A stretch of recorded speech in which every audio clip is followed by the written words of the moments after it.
Hello everyone and welcome to Zanu Project Rethink. My name is Franck Zanu and I'm in the studio today because it's come to me to discuss or talk about something that I'm confronted with everywhere I go. Last year I was in Germany and a couple of people I met asked me the same question. Even in the United States, black, white, brown, wherever I go to speak, I'm confronted with this question, and it's a question of black on black crime. Why do black people always, without fail, whenever we are put together in any community, neighborhood, corner, country, we kill each other? That is true. It's everywhere. And I don't want anybody to think that this is some kind of accusation. No, I'm going to talk about something that is so common, constant, and consistent. It is time we talk about it. Now let me first disclaim, I'm not an anthropologist, I'm not a scientist, I'm not a biologist, I'm not a psychologist. So I have no credibility to say what causes it. However, for some stroke of luck, I have developed this acute skill at being able to critically think. Especially, I like to question the answers we've been giving. And so today, that's what I'm going to do with this black on black crime. Let's think about it. Try hard to look for a country, a place where black people live, congregate, and we are never violent towards each other. Name that place. On the continent of Africa, the 54 black countries, self-rule, black government, black presidents, black MPs, members of parliament, black police, and we kill each other all the time. Somehow in the streets of majority of African countries, things that other people could discuss, disagree, and walk away, we degenerate into violent actions against each other, wife beating. Last year in Kenya, it was so bad that there is an organization now formed against femicide, women being slaughtered every day, husbands and wives, fiance, girlfriend, in hotel rooms, Airbnb, guest houses, in their own homes, or in the streets of Nairobi. You go to the Caribbean, Haiti, Jamaica, other places, we kill each other. You come to the United States of America, put us in any community, in any city, and there's black on black crime. Our young ones pull guns and shoot each other. The only difference in Africa, we don't have access to the guns, but we clobber each other with sticks, machetes and knives and bottles all the time. One example, Rwanda, of course, that was black on black. Sierra Leone, that was black on black. Liberia, Sudan, Somalia, Nigeria, everywhere. Let's talk about the relationship between law enforcement and the citizens of black countries across the world. Show me a place where black law enforcement officers treat their citizens as if their life matter. I'll tell you a story. As we talk right now, a place that was once my hometown. I'm not from Kenya, but I lived there for 5 years. For the last week and a half, 22 young people have been gunned down by police because they were rioting, demonstrating against a finance bill they don't like. The government decided to tax some important essentials in order to raise money to pay debt. Young people were not for it, and they went to the streets. They've been killed with live bullets in their own country. Let's compare that to the United States of America during the George Floyd riot. It lasted more than 3 months. Not only was it just demonstrations in the street with placards, no, people actually destroyed federal buildings, federal monuments, police stations were burned down, police cars were burned down, police were hurt, stones were thrown at them, water was poured on them, and yet not a single person was killed with a live bullet. Majority of the rioters in the streets of Minnesota, Seattle, they were black people. Majority of the police were white. In my whole travels, I have come to see myself as an example. I come from the Republic of Benin. I can never raise my middle finger at a policeman in the streets when he stops me. He will shoot me dead. I'm sure Haiti and Jamaica and other places, it would happen. But here in the United States, I have seen people assaulting policemen. The level of violence of black people on each other is something we need to begin to discuss and examine. We cannot just completely ignore and make excuses and reach conclusions and answers. That doesn't make sense. That somebody caused us to become violent towards each other. There is nothing like that in the world that can be so common, constant, and consistent that everywhere you put black people, they're going to attack each other. Now, let's take a look at the UK, Birmingham, Petticoat, and other places. The UK is a gun-free culture. But today, as I speak, a friend of mine who lives there calls me every time. The stabbing of each other. These are black immigrants, refugee, asylum seekers who have come to the UK. But they live in council houses or council buildings. They live in communities. And they are killing each other. Over the same thing, African Americans or black in America kill each other. Sneakers, chain, girlfriends, things that other cultures would never, it's not even something you want to think about, would happen in other cultures. So let's begin to ask ourselves, what is the root cause of this? Now, I know many people out there are going to begin to point fingers and claim something they know. I don't know, but I have the ability to question the conclusions. In the United States, they said it's because of slavery. Seriously? We were not the only people who were ever slaved. There are over 1 million Koreans living in Japan. Some of them were brought to Japan. They call them the zainichi, forcefully, as comfort women or slaves during the war. And some migrated because of the war.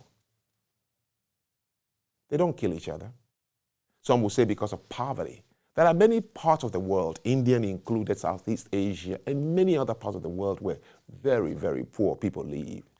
They don't kill each other because they're poor. It has never happened anywhere.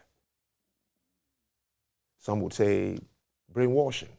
Well, if anyone can brainwash you so much that it works for you to hate your fellow who looks like you, then something must first be wrong with you before the brainwashing even started.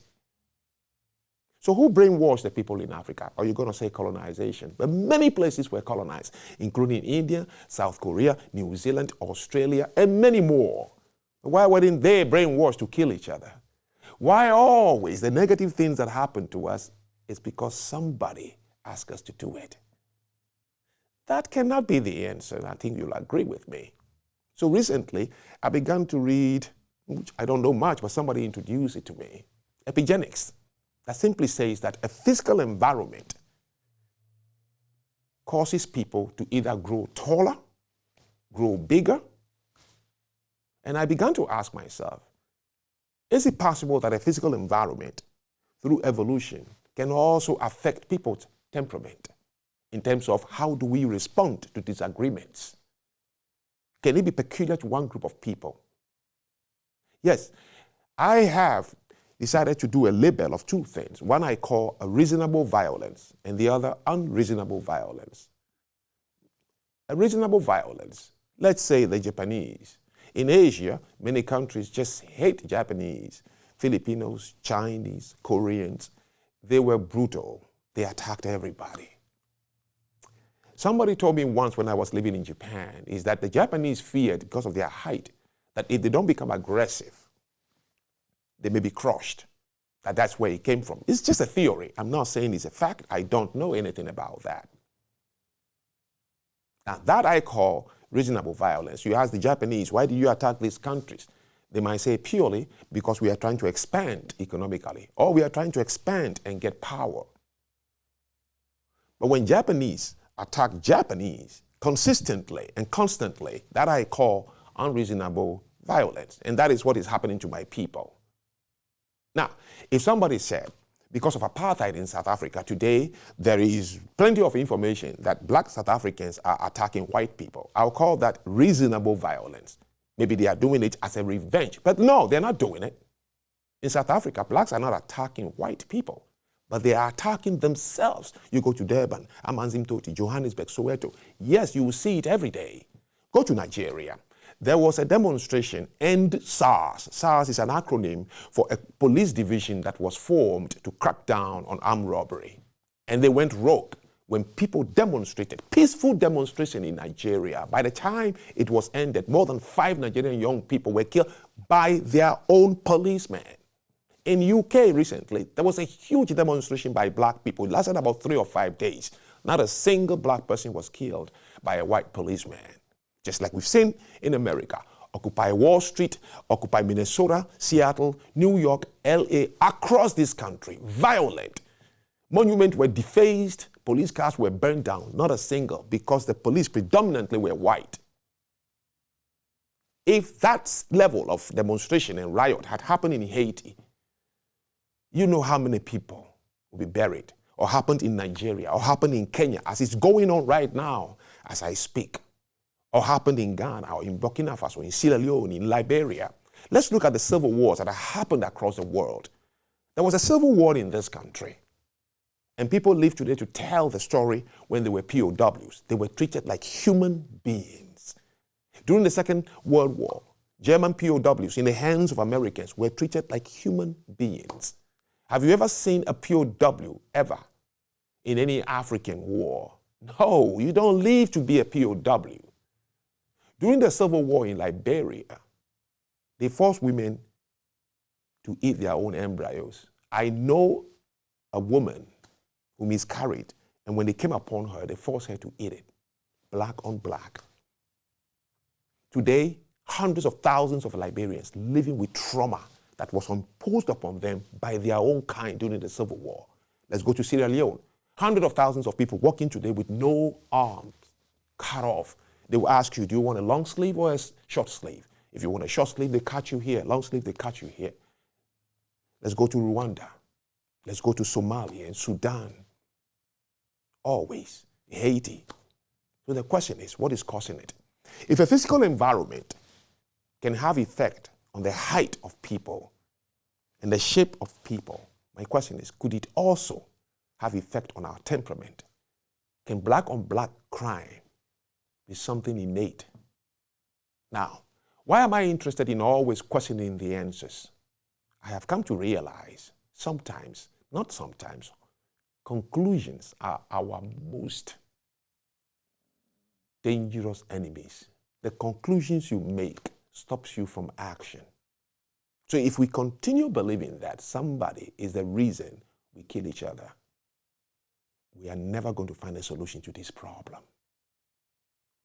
Because then we have to do away with that somebody so the problem will go away, which is impossible.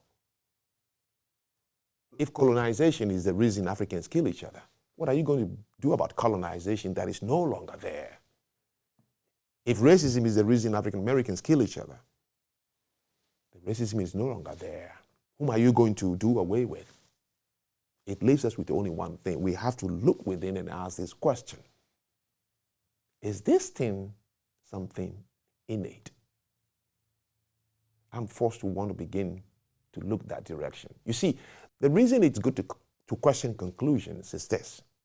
Now, when I say you find a solution, it's not always a solution that is going to make the problem go away. No. Sometimes when you question conclusions, it could simply mean you find a new answer. Let's say we continue to question this conclusion that somebody caused black people to hate each other worldwide, everywhere. If it is innate, at least knowing the root cause in itself is a solution. It helps you to begin to know how to live to avoid a repeat of the problem.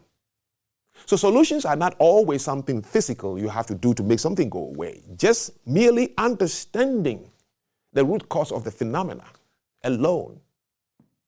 Sometimes when you question it, the question is so good, you may not find the next answer, but that pause, which means you are waiting for when you can discover itself, it's a solution. We must begin to discourage each other from the conclusions we arrived so fast about everything that happened to black people. Now check this. We have a saying, we all laugh about it. Whites can jump. It means blacks can jump. But we never say somebody caused us to do that. Genetics makes a certain section of the Kenyan population, the Kalenjin of the North Rift, marathon runners. You can't debate it. So it's not all Kenyans who are good at marathon, just one tribe in Kenya. Who taught them how to run marathon? No, it's from within, right? South Sudanese are the tallest people you can find in Africa. Did anybody teach them to be tall? No. The Zulu women, if you remember, Hottentots, they have big body structure. Genetics, right? Especially their behind is big. Did somebody teach them? No. But it's okay for you to feel okay to accept that these are nature. But when it comes to other things, like why do we hate each other so much that we kill each other? We don't want to accept that it's nature. Why? If nature can affect your physical body, it can also affect your temperament. It is not something you should be ashamed of because you didn't create it. The three major emotions in us, we didn't create it. One is anger, happiness, and maybe, I don't know the third one. You didn't create it. If it is anger and you have plenty of it, you would use it. You didn't create it. If your environment forces you to grow taller, you will grow taller. We must begin to think of that also as to our temperament. I have traveled quite wide and far, and I am yet to see any place on Mother Earth, a country, a community, a neighborhood that is predominantly black, and they treat each other as though Black Lives Matter. Not a place. And I invite anybody who says I'm wrong, go on zanuprojectrethink and tell me you want to prove me wrong. Let me repeat, not in the Caribbean, not on the mothership, not in the communities in UK or in the United States have I seen a place occupied by black people. And the government, the law enforcement, and the people treat each other as though their life matter. There is no single place like that on earth. It is the only thing I have known without an exception. The only time I felt respected by a law enforcement personnel who is different from my color is when I started going abroad into non-black countries. I have lived in South Korea. I have lived in Japan, in China, Bulgaria. I've lived in European countries. But I was born and raised in Africa first. And so I can compare. The United States of America is the only place where I feel I'm not in danger each time a white law enforcement either pulls me over or encounter me for any reason. If I comply with him, I know he will treat me like a human being. In my country, you don't have to be wrong. In fact, when you are right, it's when the law enforcement is angry. Say he stops you for your particulars, papers, and you seem to have everything, your insurance, driver's license, everything is in order. Now he's pissed off. He thinks you're showing off. You have to give me a reason to give me a bribe. In our own countries, is there any African out there who prove me wrong? We got to begin to question the answers we've been given, that black on black is caused by somebody. I'll tell you something. Even if that were possible, you have to ask yourself, did it work? Because already it is in you. Because if it's not in you, no matter how anybody tries it, it won't work. That is my view today on Zanu Project Rethink. I'm Franck Zanu. Subscribe to my channel. And please go on my website. Let me hear your comments. Thank you.